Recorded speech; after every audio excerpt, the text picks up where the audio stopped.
Chittagong collegiate school 1836 সাল থেকে 188তম বছরে এসেও এখনও জ্ঞানের বাতিঘর হয়ে দাঁড়িয়ে রয়েছে এই চট্টগ্রাম কলেজিয়েট স্কুল। 1836 সালে ব্রিটিশ সরকার প্রথমে চট্টগ্রাম গভর্নমেন্ট স্কুল নামে এটি প্রতিষ্ঠিত করেন। এটি তখন চকবাজার প্যারেড ময়দানের দক্ষিণে ও বর্তমান মহসিন কলেজের পূর্ব দিকে অবস্থিত ছিল। 1869 সালে সেখানে সরকারি FA কলেজ প্রতিষ্ঠিত হলে বিদ্যালয়টি মার্কট সাহেবের পাহাড়ের দক্ষিণে প্রান্তে বর্তমান সরকারি মহসিন হাই স্কুলের দক্ষিণ পাশে এটি পাকা ভবন হস্তান্তর করা হয়।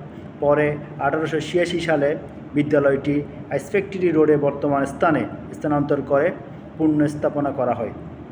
এই স্কুলের প্রথম অধ্যক্ষ ছিলেন মিস্টার কুণ্ডু। 19 শতকের জনপ্রিয় কবি নবীন চন্দ্র সেন ও বিজ্ঞানী আব্দুল আল মতি শরীফউদ্দিনের মতো বরেণ্য ব্যক্তিরা চট্টগ্রাম ঐতিহাসিক এই শিক্ষা প্রতিষ্ঠানের ছাত্র ছিলেন।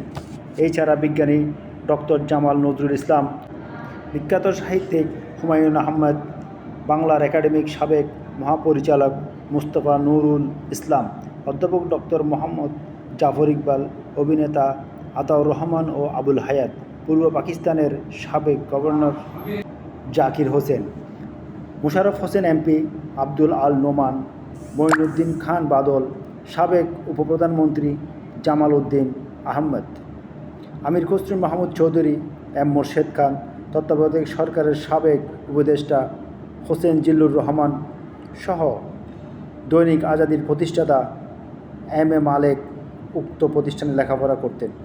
ক্রীড়াঙ্গনেও এই স্কুলের বিচরণ রয়েছে। আন্তর্জাতিক গ্র্যান্ডমাস্টার নিয়াজ মোরশেদ, জাতীয় ফুটবল দলের সাবেক অধিনায়ক আশিস ভদ্র, জাতীয় ক্রিকেট দলের সাবেক অধিনায়ক মিনহাজুল আবেদিন নান্নু সহ আরও অনেকেই লেখাপড়া করেছিলেন। এই বিদ্যালয়ের প্রাতঃ ও দিবা দুটি শাখা রয়েছে। 40টি পাঠকক্ষ, একটি গ্রন্থাগার, একটি কম্পিউটার ল্যাব, 2টি সায়েন্স ল্যাব, 3টি 200 আসনের ছাত্রাবাস সহ একটি অডিটোরিয়াম রয়েছে। 1992 সালে স্কুলটির প্রথম জাতীয় পর্যায়ের শ্রেষ্ঠ স্কুল হিসেবে পুরস্কৃত হয়।